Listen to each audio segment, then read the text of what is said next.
Uma boa noite, caríssimos internautas. Boa noite a todos que nos acompanham para mais uma live de sábado, né? Estamos aí já num processo dinâmico de muitas lives. E a live de hoje tem como objetivo debater a questão da sociedade laica e do lugar da religião, para pensarmos, inclusive, as relações políticas, econômicas, o lugar das mulheres, pensar uma sociedade mais aberta. Esse debate de hoje, eu tenho o prazer, na verdade, a alegria de dialogar com a irmã Ivone Gebara. A irmã Ivone Gebara é uma teóloga, eu vou usar uma expressão que nós usávamos na teologia, uma teóloga potente, né? E uma teóloga muito compromissada, eu diria até, se a irmã me permite, depois ela pode me corrigir nessa apresentação, mas uma teóloga que traz a herança de um pensamento libertário, pensar a teologia numa perspectiva crítica e numa perspectiva de comprometimento, inclusive social.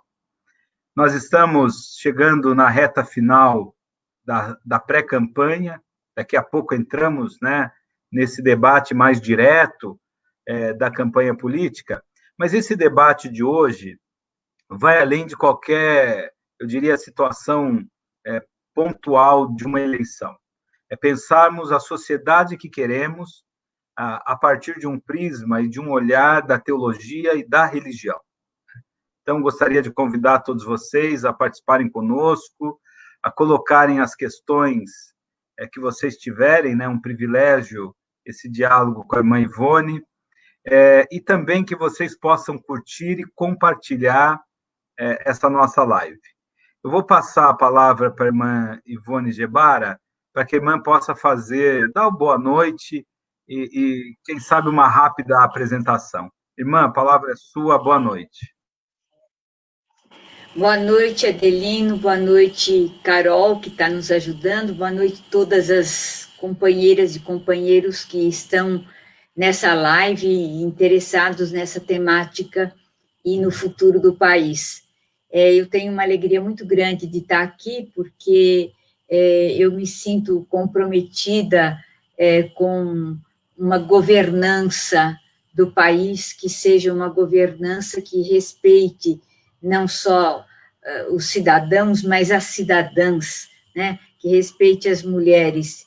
E eu estou aqui também como filósofa e teóloga para tentar refletir alguns aspectos da questão religiosa quando ela se mistura às questões políticas, né? Nem sempre é um ponto positivo, algumas vezes e algumas vezes é negativa. Às vezes a religião prejudica a política e às vezes a política prejudica a religião. Então, a gente vai conversar sobre esses assuntos, particularmente enfatizando a questão dos direitos das mulheres. Irmã Ivone, olha, queria falar mais uma vez da alegria que é fazer esse diálogo, né, o privilégio também. Eu, no meu tempo de teologia, e depois, não é? A teologia sempre nos acompanha, a teologia como companhia, né, como nos ensinava Bruno Forte. Eu sempre li, né, tive o prazer de ler a produção teológica da irmã. Mas, para além disso, essa live ela tem também esse caráter de encontro. Hoje eu recebi, ao longo do dia, vários telefonemas e as pessoas, lideranças aqui das comunidades católicas em Piracicaba, lideranças cristãs, não só católicas, parabenizando pela live, né? Eu vou só ressaltar duas pessoas que pediram que eu manifestasse o abraço, né, fraternal. A Muna Zen, que é a assessora direta, né, da deputada Luiz Erundina, e a deputada, a própria deputada pediu que eu transmitisse no ar um abraço, né, manifestando o afeto e o carinho pela irmã. São amigas de longa data. São amigas queridas, inclusive, né? Amigas, eu tenho o privilégio de acompanhar a trajetória da deputada Luísa Erundina, desde o tempo que eu era seminarista ali em São Paulo, não é? Na filosofia, e depois na teologia, tantas lutas, tantos encontros. Mas eu queria colocar, a gente está falando aqui, começamos a falar da questão da política, e o tema geral é o Estado laico, né? Mas na última eleição, irmã, eu vou chamar de irmã por força do hábito, viu?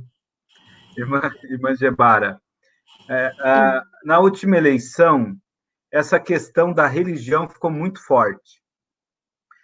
Inclusive, o presidente Bolsonaro, ele teve o apoio massivo, né, de muitos setores da Igreja Católica e muitos setores das igrejas evangélicas, né, neopentecostais, pentecostais. Bom, eu queria que a senhora começasse a nos ajudar a pensar essa relação entre a religião e as igrejas, né, talvez, e a política. Qual é o limite dessa relação? A irmã, como teóloga, como entende essa articulação e como a gente pode pensar a relação religiosa? A senhora já ensaiou um pouquinho isso? A relação entre a religião e a política, sem cair numa perspectiva de manipulação, de massificação e de usar a religião como instrumento para angariar poder. Então, Adelino, a questão das relações entre religião e política é uma questão velhíssima, né? É uma questão que eu poderia dizer, no caso do cristianismo, que existiu desde os tempos de Jesus, né? O Império Romano misturado com o judaísmo e, digamos assim, boicotando e excluindo todas as tentativas de libertação do povo da dominação romana.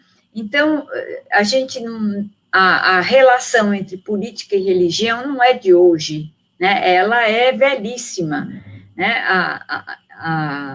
O que está acontecendo hoje tem algo de específico, porém, essa relação, ela sempre existiu, tanto é que, por exemplo, no século XVI, quando se instaura a divisão na Europa entre católicos e protestantes, o rei de um rei católico tinha que ser católico, e o povo de um rei ou uma rainha protestante tinha que ser protestante. E até hoje, essa questão da política e da religião, elas estão totalmente imbricadas e conflitando. Então, por isso que quando a gente fala de Estado laico, é preciso a gente distinguir muito bem. Pela Constituição, no caso a nossa, de 1988, o Estado é laico, mas, na realidade, o povo brasileiro não é laico. O povo brasileiro é religioso e multirreligioso. Então, a problemática das relações entre a religião e política se faz porque o povo é religioso também. E, infelizmente, os políticos aproveitam disso muitas vezes e introduzem manipulações, né? Eu me permito um exemplo do atual governo do nosso presidente, né? Como é que a religião entra aí entronizando, sem falar digamos assim, dos apelos que ele faz sempre, Deus acima de tudo, que eu posso fazer a pergunta, mas de que Deus você está falando? Qual é o Deus que é para você acima de tudo, ou para o Senhor acima de tudo? Mas eu também posso perceber como a religião, e no caso o neopentecostalismo cristão, vai introduzir o presidente como uma pessoa eleita por Deus, né? Isso é perigosíssimo, mas foi isso que o Malafaia fez quando rebatizou o Bolsonaro, e a gente pode encontrar na internet a cena do rebatismo dele. ele saindo das águas e aquelas vozes cantando, este é meu filho amado, quer dizer, aquilo que se atribuía a Jesus nos evangelhos, passa a ser atribuído a ele. Então, esse é o perigo da religião imiscuída na política e da política imiscuída na religião.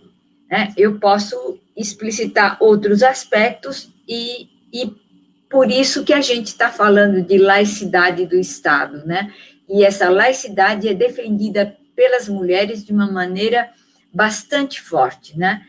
Embora a gente tenha consciência, como eu disse a vocês, que o povo é religioso.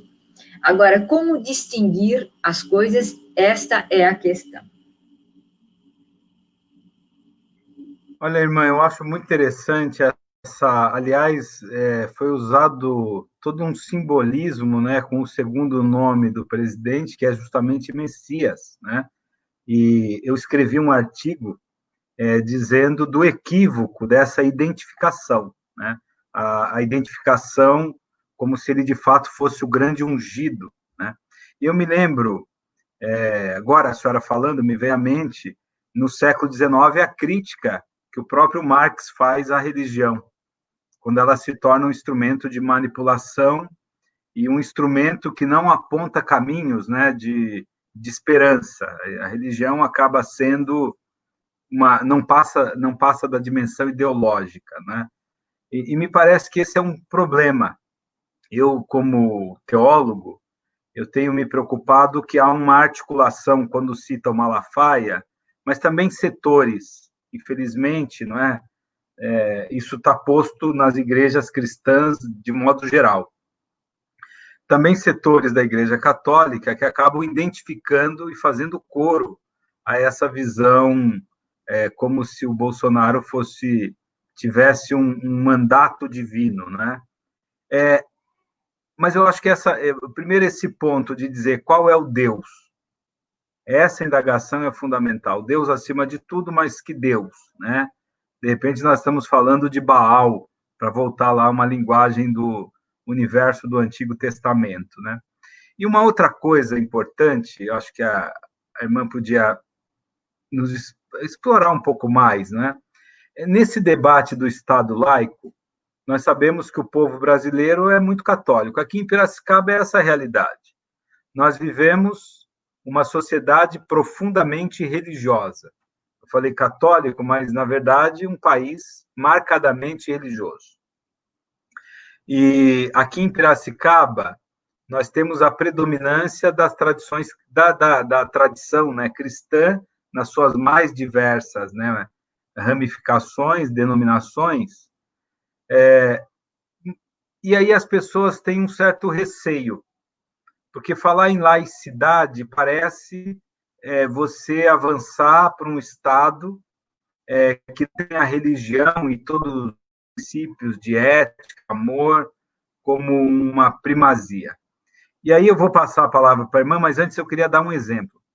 Aqui existe uma situação na Câmara de Vereadores que todo início de sessão se lê a Bíblia, uma passagem da Bíblia, né, escolhida, e todo mundo tem que ficar em pé. E um participante não quis ficar em pé e acabou sendo tirado, né? Ele evocou essa ideia, olha, o Estado é laico, eu respeito, mas eu não vou... Bom, e aí virou uma situação que o presidente da casa acabou mandando que esse rapaz fosse retirado, né? Como pensar o Estado laico sem agredir essa dimensão religiosa que é tão marcante na nossa cultura? Então, eu acho que esse é o grande desafio. E eu acho que se a gente não pensar um pouquinho, o que o Brasil hoje está conseguindo. Por exemplo, no tempo da colônia não se falava, porque o Estado era a coroa portuguesa, e a coroa portuguesa era católica, e imprimiram o cristianismo destruindo a religião indígena e depois imprimiram o cristianismo, trazendo os escravos negros trazidos de África. Irmã Ivone, está com um problema no microfone. Ele está dando um eco, não sei se a senhora está ouvindo. Ele está dando uma interferência. Eu acho que a irmã vai precisar se reconectar, se é possível isso. Quando a senhora liga o microfone, agora começou isso, né? Está me ouvindo? Eu estou ouvindo, mas ele está com eco. Eu vou fechar. Tá. E aí se reconecta, e aí melhora. Olha, nós estamos aqui num diálogo, tivemos um pequeno problema técnico, mas estamos num diálogo com a irmã Ivone Gebara, que é uma teóloga brasileira, uma teóloga de projeção internacional e que debate principalmente o tema do feminismo. Mas hoje nós estamos agora discutindo a questão do Estado laico. Eu vou voltar a palavra para a irmã Ivone, parece que melhorou. Então, eu estava dizendo que a religião e a política sempre andaram juntas aqui no Brasil, desde os tempos da colônia. Eu dizia que a coroa portuguesa era uma coroa católica, portanto, como os historiadores já falaram, cruz e espada sempre estiveram juntas. E aí, sem dúvida, claro, eu estou falando mais os aspectos, digamos, negativos, embora eu reconheça que houve também aspectos positivos, né? Nunca o mal prima sem a presença de alguma coisa boa. Então, se na colônia a política e a religião estavam juntas, embora alguns missionários criticavam a política e defendiam indígenas, poucos defenderam os negros, mas essa é uma realidade histórica.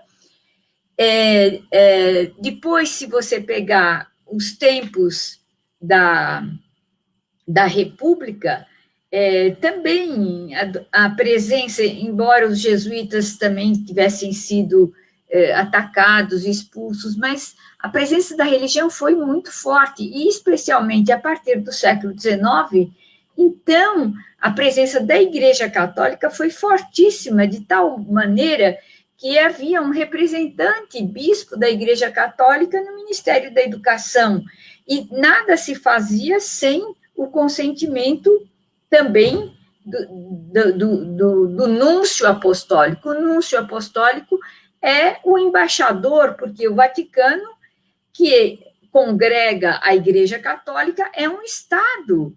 Então, nós estamos numa situação politicamente muito complexa e tensa. Então, quando a gente chega mais ou menos na década de 1960, 70, começa a haver alguma coisa de diferente. A Igreja Católica começa, pouco a pouco, a perder a hegemonia total, especialmente a década de 70, né? Ainda sob a ditadura militar, começa a perder alguma coisa e começam a aparecer, claro, as igrejas protestantes, mas que não tinham, naquele tempo, uma representação no Estado. Aí vem o neopentecostalismo, proveniente dos Estados Unidos. Há que saber as alianças econômicas, políticas também que existem no neopentecostalismo com o imperialismo norte-americano. Isso não é invenção minha, é estudo que se faz. Então, aí começa uma disputa de poderes, né? E aí a Igreja Católica vai perdendo a sua hegemonia. Você pode dizer, mas tem a teologia da libertação. Não foi uma teologia hegemônica e não é uma teologia hegemônica, no sentido de que, mesmo dentro, no meio do episcopado e das paróquias, nossa, houve críticas e ainda há críticas. A teologia feminista que eu faço com outras companheiras de diferentes igrejas, nós não temos voz cidadã, nós não temos voz nos institutos de teologia. nós somos publicadas, a maioria das nossas publicações vem de editoras independentes, não necessariamente religiosas. Por quê? Porque o poder na Igreja Católica é um poder masculino, é um poder cuja expressão divina é uma expressão masculina. Então, as mulheres quererem se imiscuir nesses poderes é um perigo. Então, é melhor rejeitar. Então, eu acho que é muito importante isso que você me perguntou. Então, o que fazer? O que fazer, fundamentalmente, é conservar o Estado laico e ajudar na formação política para que a formação política seja uma formação em vista do bem de todos os cidadãos e cidadãs brasileiras. Consequentemente, eu não vou privilegiar alguém porque ele é da minha igreja. Eu não posso privilegiar uma decisão, por exemplo, sei lá, aprovar o uso da cannabis para... não, na minha religião não pode. Então não vou aprovar, eu sou deputado, sou vereador, não vou aprovar. Não pode isso. Você tem que ser educado a olhar o bem comum. Então, isso ainda não existe no Brasil, ou quase não existe, ou existe muito pouco no Brasil. Os processos de educação política, que deveriam começar desde a escola primária até a formação dos cidadãos capazes de escolher e de assumir a sua responsabilidade frente ao Estado e frente à nação. Olha, muito interessante, quer dizer, a fala da senhora vai trazendo uma série de questões, né? E eu até elencaria uma delas, realmente, no curso de teologia, nós não tínhamos uma disciplina numa perspectiva feminista, apesar de termos, eu tive algumas professoras, né, algumas teólogas. Então, esse é um ponto importante. Mas é um ponto importante que vai também desnudando uma lógica que não é só no campo das igrejas, é uma lógica do Estado, né? O Brasil, hoje, por exemplo, no Partido dos Trabalhadores, nós temos sempre essa perspectiva de fazer uma equiparação, né? Se você tem tantos candidatos homens, você tem que ter pelo menos 50% mulher, o mesmo número mulher. A legislação brasileira exige 30%, né? Quer dizer, e aí a gente vai ouvindo histórias de candidatas ou candidaturas laranjas, né, que não existem. Então, no PT, nós temos tido esse debate, né, que é a questão da representatividade. Nós estamos numa cidade como Piracicaba, que agora nós temos uma eleição que tem algumas candidaturas que tem à frente no majoritário mulheres, mas não necessariamente mulheres comprometidas com uma visão social, né, com uma perspectiva libertária. Eu acho que esse é um ponto que eu queria ouvir mais. Um outro ponto que eu acho importante, que a irmã citou, é essa fala sobre a teologia da libertação. É possível pensar uma teologia de fato comprometida? Qual é o caminho? Por que nós entramos, né, numa situação de leituras tão reducionistas? Nós temos uma história de mais de 2000 anos de produção teológica. Mesmo na Igreja Católica, para pensarmos, né, o campo católico, e o campo protestante também, nós temos uma leitura de uma doutrina social. Como é que nós chegamos ao ponto de fazer uma desassociação tão grosseira, né, da tradição dos evangelhos, do texto bíblico, né, da fonte primeira, para as nossas hermenêuticas tão desenraizadas, descontextualizadas, né? Quando eu vejo isso dentro da Igreja Católica ou dentro de outras denominações, Eu fico, né, você fica assim atônito, pô, como é que pode leituras tão fora de contexto no campo católico com a riqueza da doutrina social? Eu acho que são elementos. Um outro elemento, e aí eu vou passar para poder ouvir a irmã, é esse desafio do lugar da mulher. Eu comecei com ele, que dentro das igrejas, mas também nos espaços de poder.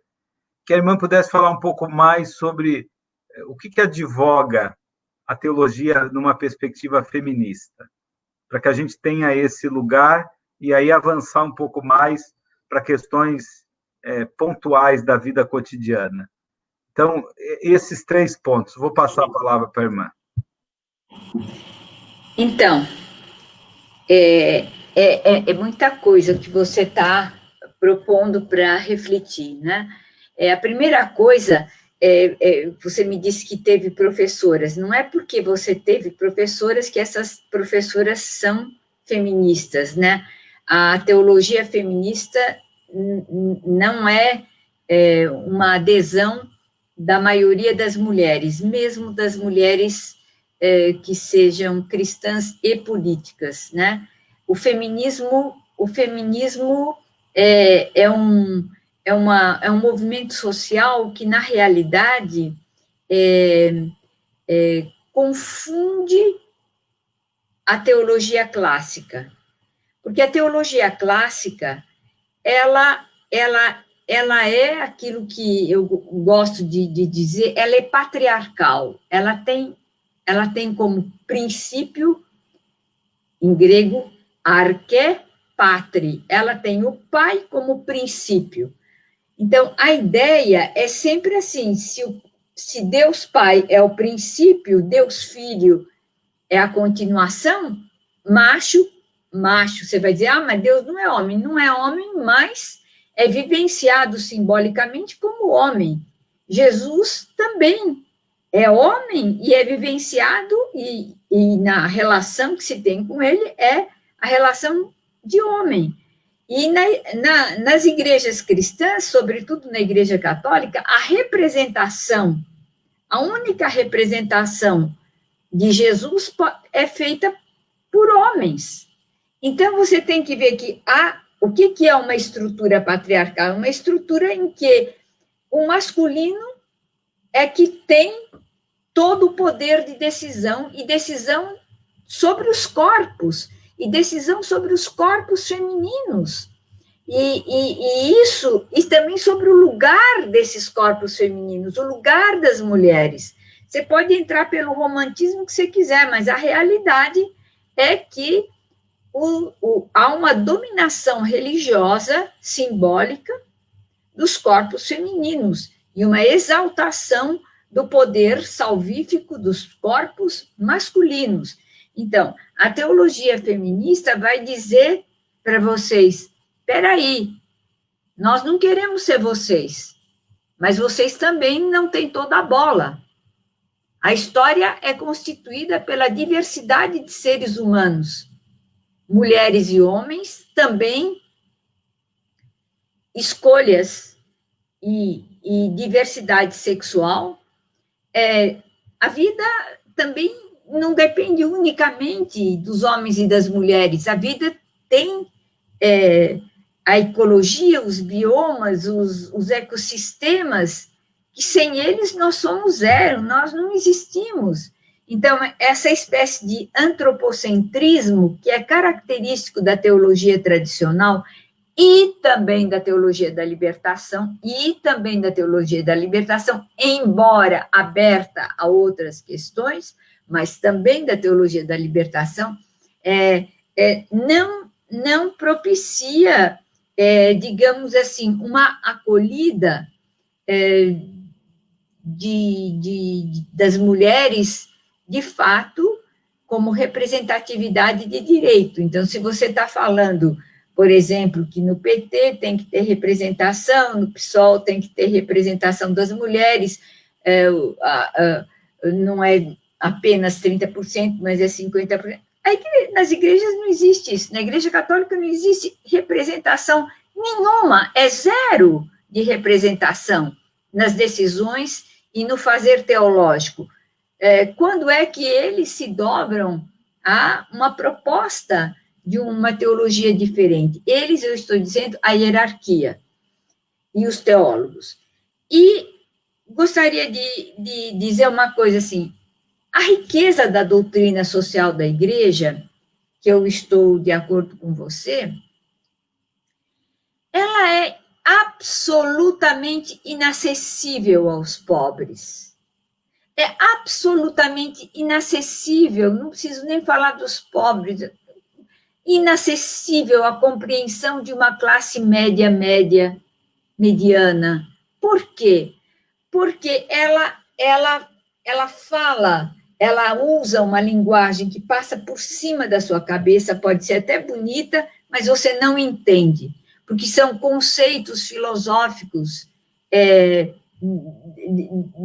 do quarto, quinto século, depois da Idade Média, e que as pessoas realmente passam por cima da cabeça. E, mais ainda, a linguagem dos documentos religiosos não é uma linguagem que o povo entende, absolutamente. Então, eles falam para minorias, falam para eles mesmos, falam para minorias que são estudadas, que são capazes de entender, que são capazes de entender o que é uma revolução social, quem foi Leão XIII com a Rerum Novarum, mas isso não passa com o sistema educacional que nós temos. Eu estou falando do Brasil, mas eu tenho que falar da América Latina, eu tenho que falar da África. Então, o que acontece com a doutrina social da igreja? Ela passa a ser uma doutrina elitista, que não chega até a gente. Não chega, quer dizer, chega até você, chega até mim, mas não chega. Então, nós precisamos repensar processos educativos compreensíveis à altura da educação que nós não temos no país. Precisamos, primeiro, educar as pessoas a entender conceitos difíceis, princípios religiosos complicados, né? E esse trabalho, eu sinto muito, mas ele ainda deixa muito a desejar. Eu sei que tem gente mandando pergunta aí, mas eu não consegui ler, viu? E eu termino dizendo assim, você me pergunta, o que é, então, teologia feminista? Então, a mesma coisa, se você quer integrar as mulheres na política, então você tem que abrir espaços na política para que as mulheres tragam a problemática social, política que elas estão vivendo, que elas falem a partir da sua experiência e, consequentemente, a política deve se ajustar à experiência de quem está militando na política. E quem está militando na política deve trazer a problemática dos cidadãos. Ora, a problemática das mulheres nunca foi brindada pela teologia feita pelos homens. As mulheres que estudaram teologia muitas vezes foram objeto de chacota nas faculdades de teologia. Por que você está fazendo teologia? Porque mulher não pode fazer teologia, mulher tem que fazer outra coisa, mas teologia não pode. Então, todas as atrevidas, né, sofreram um bullying nas faculdades de teologia, sofreram um bullying para provar sua inutilidade de pensar a religião. Então, quando nós decidimos formar grupos de teólogas, nós dissemos assim, nós temos que repensar a teologia, inclusive a teologia dogmática. A teologia dogmática que nasce no IV século com Constantino, que fica até hoje, e ninguém aceita alguma mudança, né? Então, as teólogas feministas do Brasil, de toda a América Latina, da Alemanha, da Holanda, da Inglaterra, dos Estados Unidos, que tem milhares de teólogas feministas, né? Pensam a teologia de uma outra forma, pensam a ética de uma outra forma e, consequentemente, pensam todas essas proibições dos corpos das mulheres, esse arvoramento de posse do corpo da mulher, por exemplo, no caso de uma interrupção da gravidez, né, é como se o corpo da mulher já não pertencesse mais a ela. É possível uma pretensão de legislar sobre os corpos ou partes dos corpos? Então, há uma excrescência, há uma falta de coerência lógica, há um pensamento que já não se adequa mais às necessidades do mundo de hoje, e é um pensamento que continua sendo proposto aos mais pobres, continua sendo proposto àqueles que buscam na religião formas de consolo, o que é muito compreensível. Porém, ao mesmo tempo que a religião consola, a religião explora. Basta você ver a quantidade de templos por aí, de carteirinhas para ajudar isso e ajudar aquilo, construir isso, construir aquilo, para santo tal, para santa tal. Quer dizer, a gente dá com uma mão e tira com a outra. Então, isso não é só a religião, isso está sendo a educação, a economia, a política, tudo para um grupo privilegiado. E os que, usando a terminologia do Nordeste, porque eu vivi lá 34 anos, me sinto muito nordestina, aquilo que é a preocupação real com a vida dos lascados, dos que precisam, ela é verbal, ela não é efetiva, ela é verbal. Então, a teologia feminista, ela destoa, e até foi pouco aceita pelos teólogos da libertação. Eu fui teóloga da libertação, eu continuo sendo, mas sou teóloga da libertação feminista, né? Então, acho que a gente tem que ter um pouco mais de criticidade, porque a teologia não é a verdade eterna, não é a verdade eterna. Consequentemente, pode mudar. As teologias mudam. E se não mudarem, então, vão virar artigo de museu ou legitimação de dominações políticas, né? Então, por isso que nós, feministas, quando a gente fala da laicidade do Estado, a gente está dizendo assim, existe a possibilidade de uma ética laica que seja desenvolvida pelo Estado? A resposta é sim, basta querer pensar.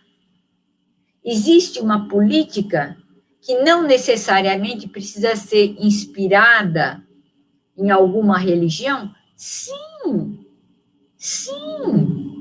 Então, há um crescimento que é possível ser feito, né? Mas esse crescimento só é feito caso a gente aceite a premissa de que precisamos nos reeducar, né?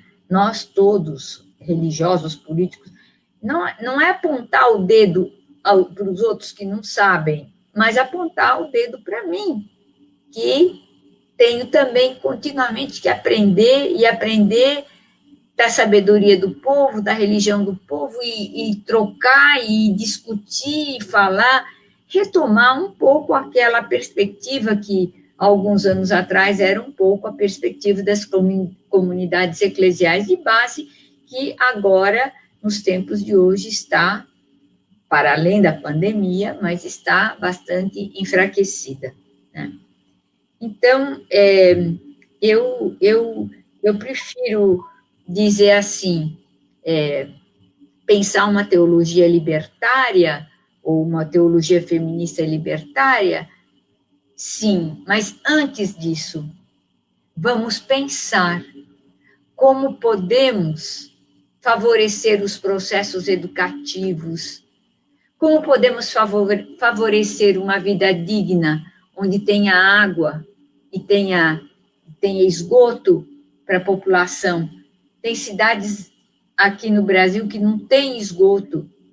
Se você pegar cidades do Nordeste brasileiro, não tem esgoto, é esgoto aberto. A comida, como é que é? O que o povo come? Então, sem um processo educativo, desde o início, não adianta falar de doutrina social da igreja. A grande doutrina é a doutrina da partilha dos bens. Essa é a doutrina. E essa o capitalismo vigente não quer fazer. E essa os governos que estão no poder não querem fazer. Todo mundo está em busca de guardar os seus privilégios, né? Então, é muito difícil que a religião não é a exceção de bondade, a religião não é o núcleo da justiça. A gente sabe disso, que quanta guerra não foi feita pelas religiões, quanta gente não foi morta, quantas mulheres não foram perseguidas como bruxas e mortas queimadas ou assassinadas. Quer dizer, as religiões não são os oásis de bondade, são tão metidos na podridão, são tão metidas na podridão humana como as políticas. Então, todos somos essa massa, né? Essa mesma massa, e por isso que nós não podemos apontar o dedo julgando uns aos outros, mas temos que, ao julgar o outro, me julgar também. O que é que eu estou fazendo? O que é que eu posso fazer? Que passos concretos eu posso dar, né, para, numa situação como aconteceu da menina que foi estuprada desde os 6 anos de idade, em vez dos políticos irem contra e dos religiosos irem contra, o que é que essa menina precisava? Era de um abraço, era de uma ajuda, e não essa violência que fizeram, esse estupro social, político, religioso que fizeram, esse segundo estupro que fizeram e que têm feito, né? Em nome do quê? Em nome de princípios. Onde estão esses princípios? Fantasias, né? Fantasias. E essa, a religião, quer dizer religare, a etimologia da palavra, é essa religação que nós estamos sendo convidadas a viver, religar com as pessoas, religar com a vida concreta, não com as doutrinas. Sim, tudo bem, quando eu entender melhor a complexidade da vida social, da vida concreta, aí a gente pode dizer, olha, tá vendo? Santo Agostinho dizia isso, não sei o quê. Olha aqui, Santo Tomás de Aquino disse aquilo. O Papa tal disse. Mas agora não interessa. O que me interessa é ter arroz e feijão para comer, uma cama para dormir, uma casa para morar, né? Essa questão da moradia que o PSOL insiste muito, eu acho que é fundamental ter um lugar para morar. Morar, isso aqui é religião, isso é religare. Você vai dizer assim, isso é laico. Não é laico, tudo é laico, tudo é laos, tudo é do povo. Laico quer dizer, é do povo, tudo mundo é do povo. Então, vamos tirar um pouco as máscaras da perfeição religiosa. As religiões são tão sem vergonhas quanto quaisquer outras instituições. Ou melhor, são não, podem ser, desculpe.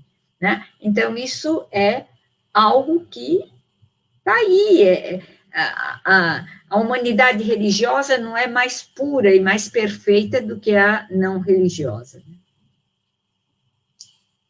Mãe Ivone, eu sabia que o diálogo com a senhora seria forte e realmente traz elementos aí muito importantes. Eu fiquei pensando na riqueza da sua reflexão, também numa chamada de atenção aí, trazendo para o campo da política, que, na verdade, a fala da senhora vai também no campo da política.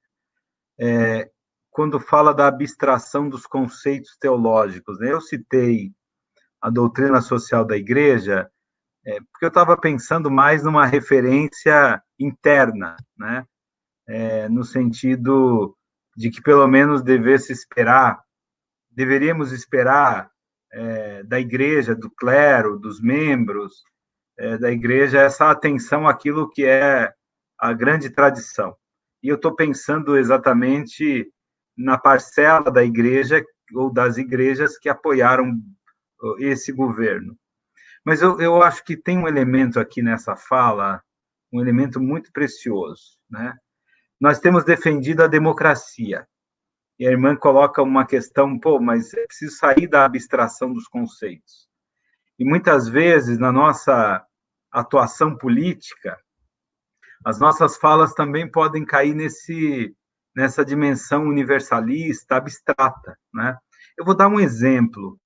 Hoje, pela manhã, e bem na linha do que a irmã está colocando, eu fui convidado para ir conhecer uma horta comunitária na comunidade Renascer. Renascer é uma comunidade de ocupação. São mais de 400 famílias, né? Então, você tem lá mais de 2.000 pessoas disputando um pedaço de terra que estava há mais de 30 anos improdutiva no meio da cidade, dentro da cidade. E ainda estava uma parcela, né, 2, 3 grandes terrenos que eram cobrados impostos como área rural dentro da cidade, né? Então não tinha nem o IPTU, etc. Bom, mas o que eu queria contar é que a experiência na Renascer, primeiro, é essa experiência limite do Brasil. Famílias e mais famílias sem moradia, sem saneamento, sem direito à água, sem direito à energia elétrica. A gente lembra lá da presidenta Dilma, né, o projeto Luz para Todos. Nessa realidade, essas famílias organizaram uma horta comunitária. Alguma coisa assim, eu até comecei a rascunhar um texto, depois que voltei, para dizer quais são as lições da ocupação. Então, a ideia da horta comunitária, a ideia da escola comunitária, e eles começaram a contar histórias. De repente, chega um sábado, vamos fazer o almoço todo mundo junto. E cada um traz um pouco, e a Juliana contava, e ninguém fica sem mistura, porque aí você pensa em fazer para 10, você já fez para 30, e tem 50 pessoas comendo, né? Então, essa realidade que também nos ensina, essa democracia cotidiana, né? A partilha, essa fala forte da irmã, não é? É preciso entender que a grande mensagem é a partilha. Bom, eu acho que é importante a gente dizer isso, porque a disputa política, irmã, é também uma disputa de sonhos, de projetos de sociedade. Quando a gente fala essas coisas aqui numa live, as pessoas falam, mas você está viajando, está fora do contexto, tem que aterrissar. Mas se nós não tivermos a base do sonho, qual é a nossa referência? Qual é a nossa concepção de sociedade? É essa concepção de sociedade, me falava um companheiro aqui, o Isaac, e o Isaac Roston dizia assim, Adelino, as lives têm que alimentar a nossa alma. Eu acho que a fala da irmã nos alimenta, né? Eu trago esse exemplo da comunidade Renascer, porque também nos alimenta. Eu chego na comunidade com um discurso de democracia e eles vão me dando mostras que eles vivem essa democracia não em abstrato, apesar de faltar tudo, né? Apesar de estarem invisibilizados por uma sociedade que nega a existência dessa comunidade e de tantas outras. Piracicaba tem passado por um processo de favelização. Eu queria voltar a palavra para a irmã, nesse contexto, um outro problema que eu não posso esquecer, não é? Em Piracicaba, nós temos o analfabetismo funcional. Então, você tem um número de pessoas que estudaram, de adultos, né? E que não sabem mandar uma mensagem, não sabem... Essa incapacidade de ler é também uma incapacidade de interpretar o mundo. É uma sociedade extremamente injusta, que não dá nem condições para que a população mais pobre aprenda a ler. Eu vou terminar, porque eu quero dar esse panorama para a irmã. Na comunidade Renascer, eu conheci 30 famílias, mais ou menos, de haitianos. Estão há 6 anos em Piracicaba, não falam o português, as crianças já falam, não é? Não há nenhum projeto que alavanque essas famílias. Vieram do Haiti e estão aqui num processo, né, vivendo numa situação de favelização, de favela, uma realidade de ausência de tantos direitos, né? Nesse contexto, eu queria voltar ao tema, né? Como pensar, a irmã já fez uma crítica dura à religião, muito importante, mas como pensar e quais os caminhos, a partir da leitura da teologia, de uma sociedade que se organiza no fortalecimento dos direitos. Qual é o caminho para enfrentarmos essas misérias que marcam Piracicaba, que marcam o Brasil e que ainda marcam a América Latina? Então, Adelino, eu vou sublinhar, se eu puder sublinhar 2 vezes aquilo que você falou, que você contou da comunidade Renascer. Você falou, olha, eles fizeram horta, se ajudam, dentro da pobreza, dentro das 1001 carências que eles têm, eles dividem muitas coisas, dividem o pão, provavelmente, e outras coisas. Então, isso aqui não é a doutrina, isso não é doutrina, isso é a vida. A vida é mais importante do que a doutrina. O que adianta você ensinar? És cristão? Sim, sou cristão pela graça de Deus. Qual é o verdadeiro cristão? O verdadeiro cristão é aquele que faz isso, aquilo, reze o crê em Deus Padre. Crê em Deus Padre, todo poder. Isso é doutrina. Mas essa doutrina não transforma. Agora, o que você falou, que você observou, isso transforma. Isso é performativo. E eu acho que o cristianismo, na sua origem, não era doutrinário, era performativo. O povo está aí, seguindo Jesus, está com fome. Então, senta, vamos dividir o que a gente tem, a gente come. Olha, tem um monte de doente, vamos ver o que a gente pode fazer para curar. Isso não é doutrina. Isso é ação amorosa. Isso é religare. Isso é religião. A crítica que eu fiz foi a religião de fachada, que é usada na política, que é usada pelos grandes poderosos, é usada pelos religiosos políticos, que também exploram o povo, né? Então, essa distinção, acho que ela precisa ser feita. Agora, você entra com uma outra questão, que me parece muito, aliás, duas questões muito importantes. Esse analfabetismo que você fala, analfabetismo funcional que existe em Piracicaba, existe no Brasil inteiro, né? Infelizmente, eu tive possibilidade de conhecer até mocinhas formadas em escola normal, que praticamente liam, elas, professoras, elas liam e não entendiam o que liam. Então, essa é uma tragédia brasileira, né? E essa tragédia brasileira não está sendo enfrentada pelas políticas de Estado.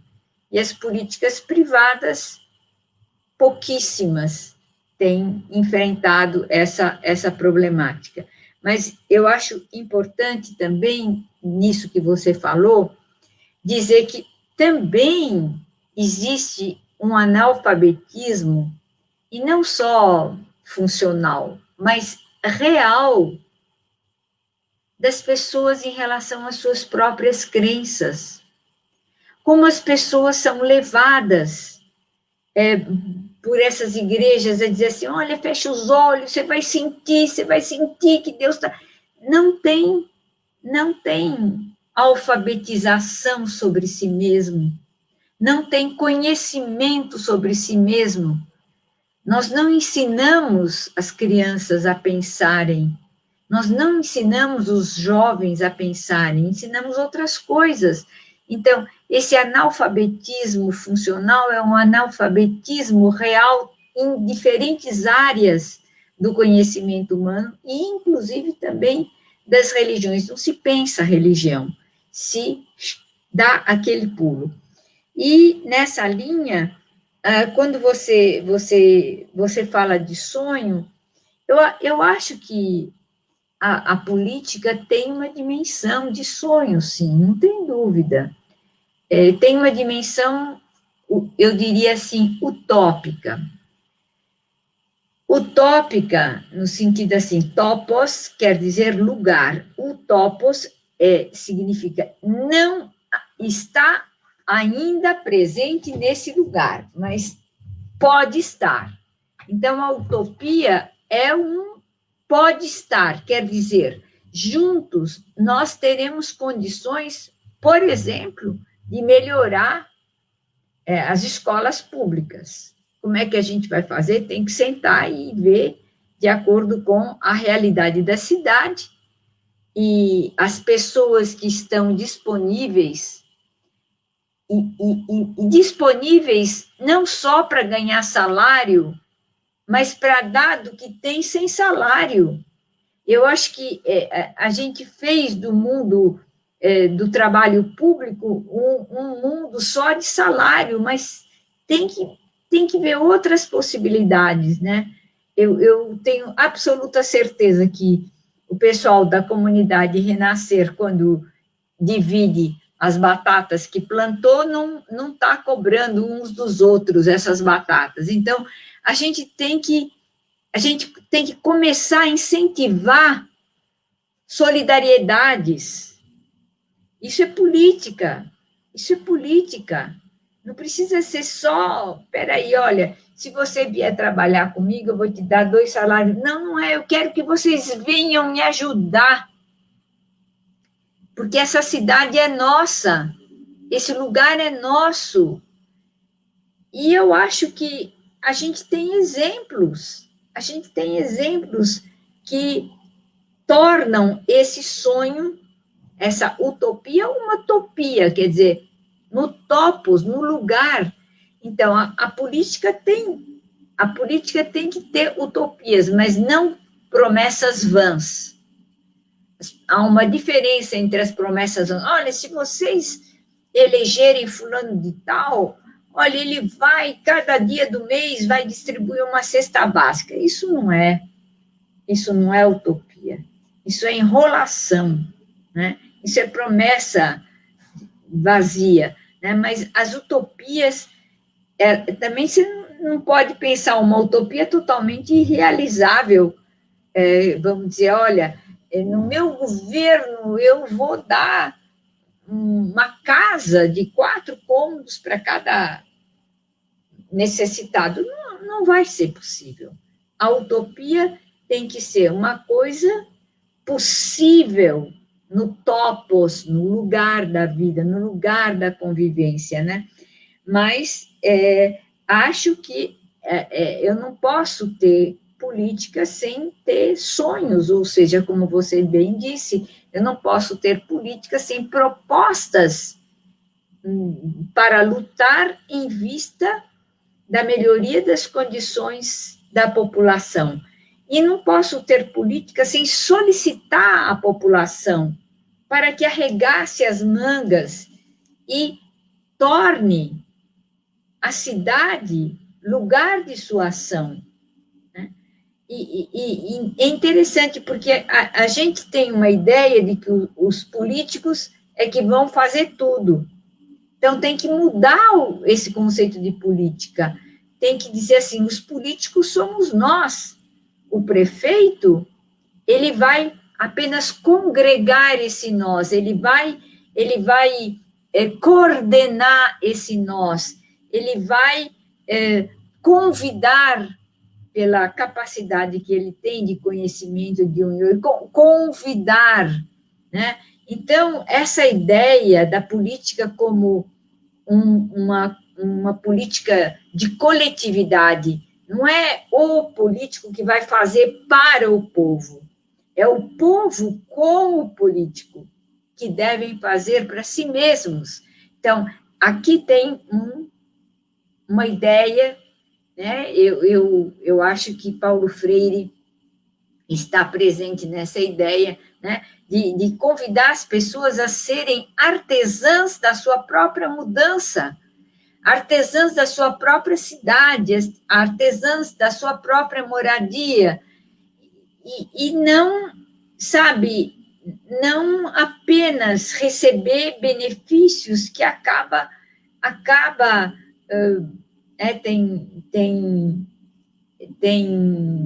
uma música do Nordeste que se chama Uma Esmola, né?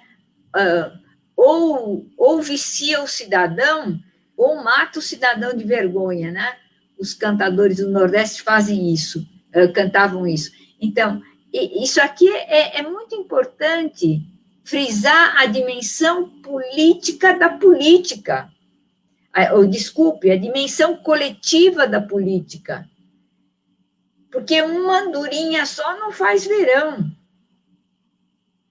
não faz. Uma pessoa pode ser o melhor prefeito, o melhor governador, o melhor, pode ser uma pessoa mais íntegra, sozinha não faz. Faz sim, se congregar em torno de si e se congregar com o povo.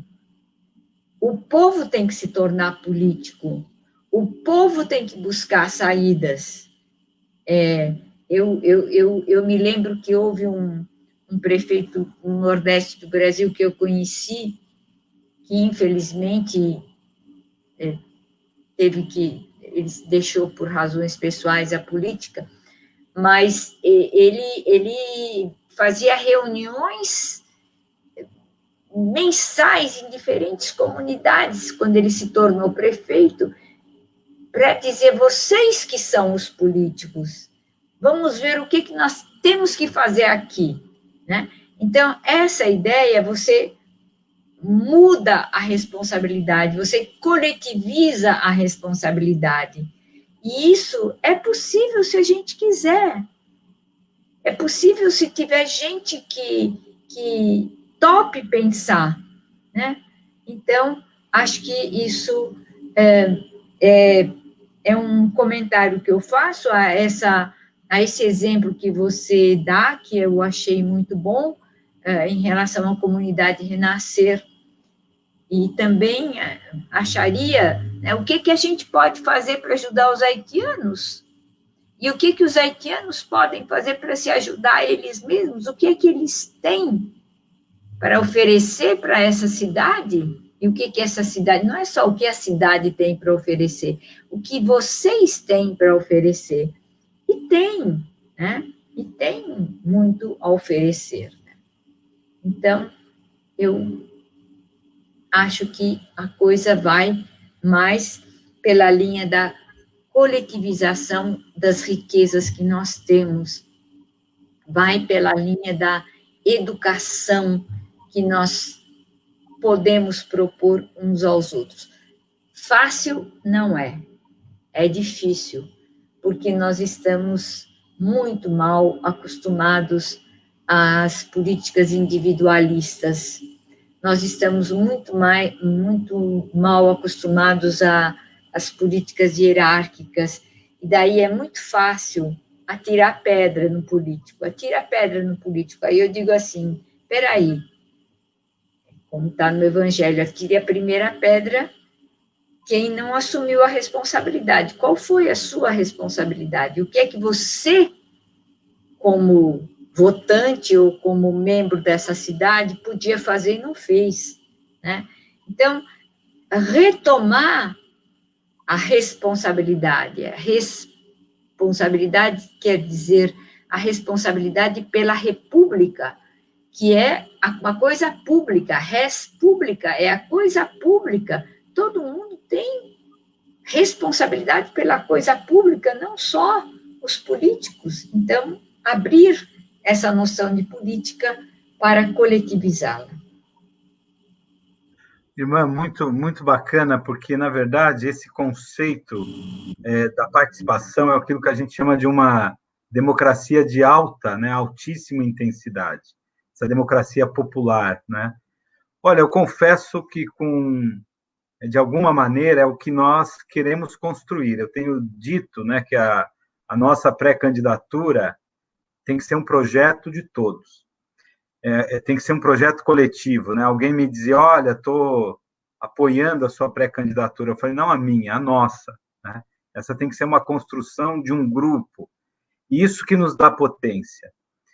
Um outro elemento importante, fiquei ouvindo a irmã muito alegre, né? Eu estava pensando em essa questão do analfabetismo funcional, do analfabetismo, da nossa rasa leitura política. É evidente que Paulo Freire é uma referência, né? Hoje que nós celebramos o aniversário, inclusive, dele, né? Paulo Freire faria 99 anos.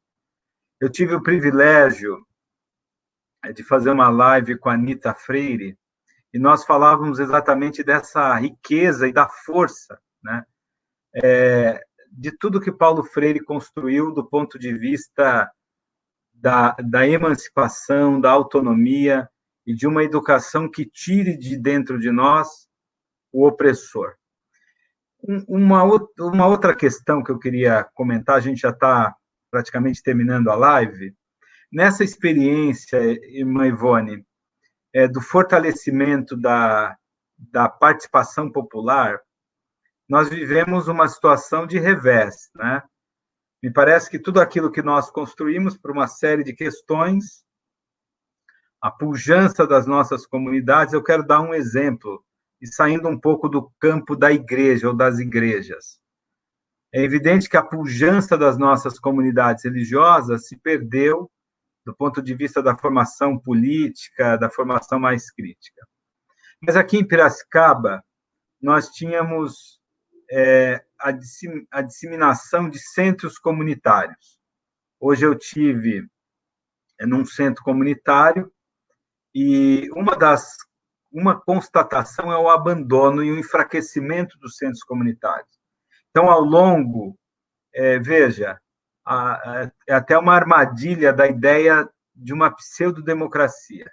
Ao longo dos governos do PSDB, e eu vou falar abertamente, nós vamos tendo um enfraquecimento dessa visão de participação popular.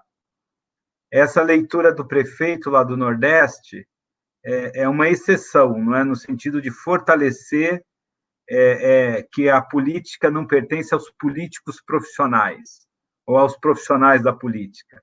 A política, como nos dizia Pedro Casaldáliga, né? Tem um trecho bonito que ele fala da política como serviço e da política como força do povo. Ou como fala o Papa Francisco, né? a política como expressão maior de amor. Essa política que nasce da organização popular, que fortalece a cidadania política, a percepção da cidadania política, ela tem sido combatida. Então, a realidade, por exemplo, em Piracicaba, dos centros comunitários, eu estava no bairro, né, que tinha um centro, quer dizer, você enfraqueceu as lideranças e você, inclusive, deixou precarizar o prédio. Hoje nós vemos em Piracicaba a destruição dos espaços dos centros comunitários. Então, me parece que o caminho, como a irmã aponta muito bem, desse fortalecimento da participação popular é retomarmos ou reconstruirmos aquilo que nós tínhamos. Em Piracicaba, nós chegamos a ter o orçamento participativo como uma forma, né, em 2 governos do PT, sob a liderança do José Machado. Esses governos tinham essa dinâmica da participação popular. Então, agora a gente tem que quase que reconstruir. Agora, como reconstruir sem a força dos sindicatos, sem uma igreja que é comunidade eclesial de base, sem reconstruir, sem essa organização popular do ponto de vista dos próprios centros comunitários. Então, quer dizer, nosso caminho hoje é mais árduo do que era antes, né? Porque a destruição ela foi completa, né? Ela foi uma destruição orquestrada, que nos levou ao governo Bolsonaro. Eu vou voltar a palavra para a irmã, para a senhora também fazer algumas considerações. Fazer algumas considerações e já, talvez, também as considerações finais. Eu acho que você está certo, Adelino, quando você diz que não tem muita coisa que, digamos, da organização do passado, né, do PT, dos partidos de esquerda, dos movimentos populares, mesmo dos movimentos liderados pelas igrejas, está muito desarticulado, né? Será que a gente vai poder voltar ao que era antes? Eu acho que não. Não podemos voltar ao que era antes, mas podemos imaginar outras coisas novas agora. Podemos pensar juntos e talvez convidar lideranças populares para pensar junto, porque hoje em dia também um dos caminhos que não existia naquele tempo, mas existe agora, é a internet. Agora, tudo se convoca virtualmente, né? Você vê essa live, você convocou virtualmente. Eu não sei quantos participantes tem, mas o pessoal vai chegando e depois vai para frente. Então, eu tenho a impressão que nós temos que utilizar agora esses meios informativos e formativos, né? E talvez ver um pouquinho como a gente poderia proceder a um processo educativo da consciência política, a um processo educativo de jovens, sei lá, de artistas, solicitar grupos que antes a gente não solicitava, né? Quando a gente fazia comunidades eclesiais de base, na realidade eram comunidades de base, mas as lideranças nem sempre eram de base. Muitas vezes as lideranças eram ou pastores, ou padres, ou freiras, ou professores, né? Então, mas hoje a gente está tendo uma oportunidade que eu acho interessantíssima, que a gente deveria aproveitar, que é e nos especializar para ver como é que a gente pode fazer essas propostas. Vamos fazer um encontro com o prefeito sobre, sei lá, estou inventando, a falta de água no bairro tal, como é que a gente pode fazer ou vamos fazer uma reunião com o prefeito para tentar ver como é que a gente pode limpar tal rio, ou ter saneamento básico. Então, eu tenho a impressão que agora tem que ser de outras formas, e pode vir, sim, do prefeito, pode vir, sim, do, sei lá, do secretário da saúde da cidade, pode vir, sim, a convocação, vocês têm autoridade para isso, a convocação de tal, sei lá, secretário de educação, vamos pensar, vamos convocar, hoje vai ser com tal bairro, amanhã com tal outro, depois de amanhã com outro, quer dizer, voltar para as formas antigas sem saída. Não há, ninguém mais vai. Antigamente, quando não tinha televisão, não tinha. Agora todo mundo quer ver filme e vão ver filme, mas se há uma convocação para alguma coisa que interessa, que vai beneficiar o seu bairro, a sua comunidade, aí você convoca pela internet. Acho que vai ser um novo jeito de se encontrar, que o presencial, como era antes, que se cantava quando se chegava, porque o mundo era diferente, os bairros eram diferentes, as horas eram diferentes, então nós não podemos mais recuperar o que foi para trás, porque não vai ter efeito hoje. Nós temos que criar alguma coisa a partir daquilo que está sendo o valor, ou não só o valor, mas os instrumentos de comunicação do povo hoje, né? Então, eu diria que é um pouco por aí, que não apenas beber nas fontes do passado, ou no saudosismo do passado. Eu vivi muito mais do que você tudo isso, né, pela minha idade, pela minha história no Nordeste, mas a gente tem que ver quais são os caminhos que a vida está nos indicando, hoje. Então, acho que o fortalecimento da participação popular hoje tem que vir através dos meios que estão sendo agora habituais na vida, inclusive dos pobres.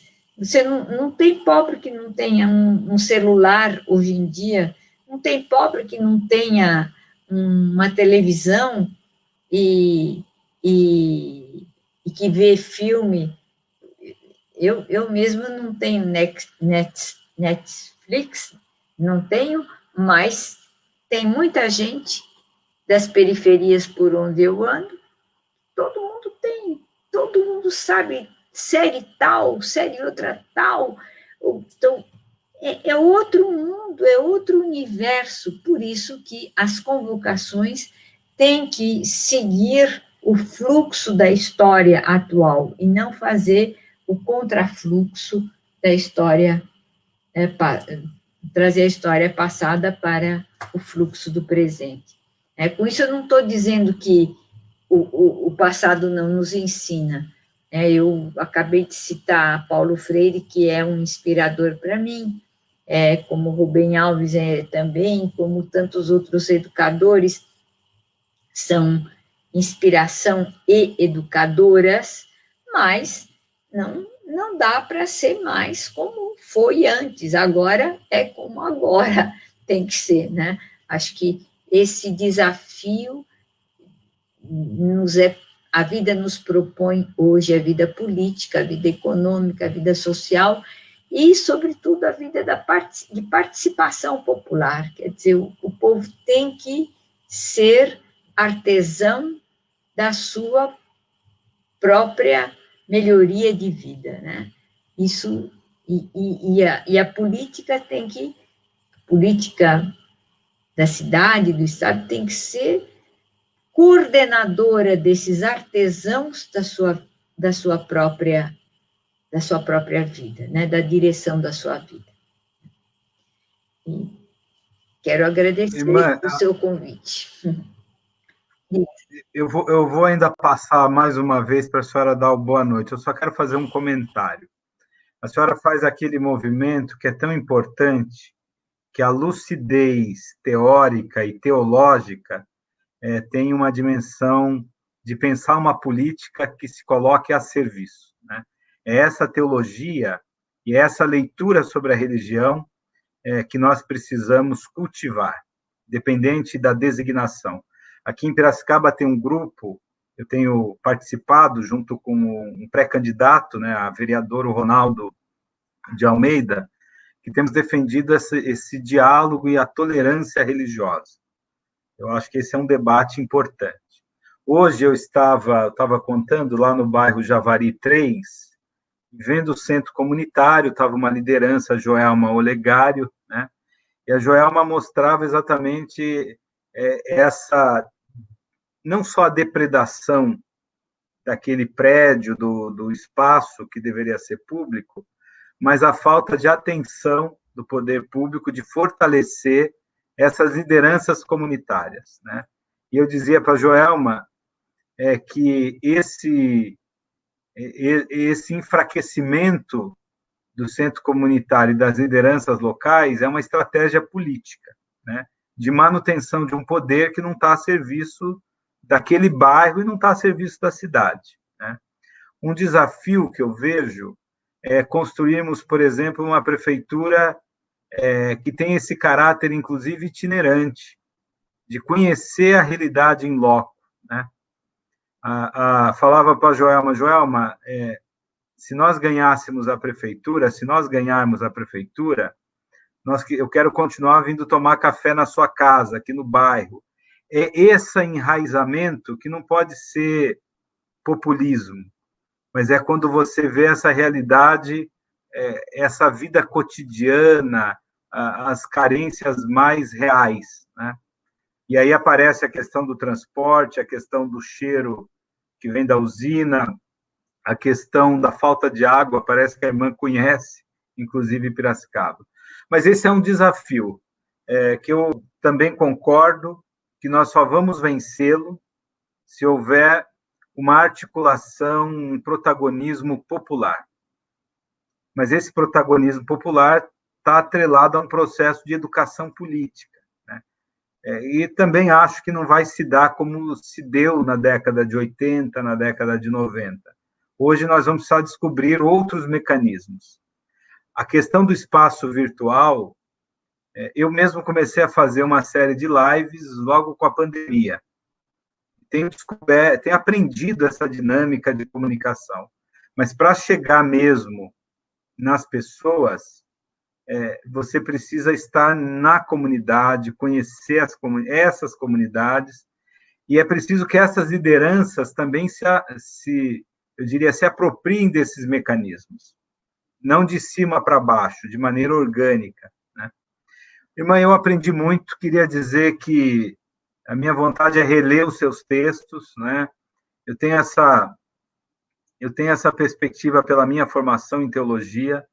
Eu entendo que a nossa experiência, a experiência que se construiu nas comunidades eclesiais de base, apareceu aqui o companheiro Botão, professor Botão, que é oriundo das comunidades eclesiais de base, hoje é pré-candidato a vereador.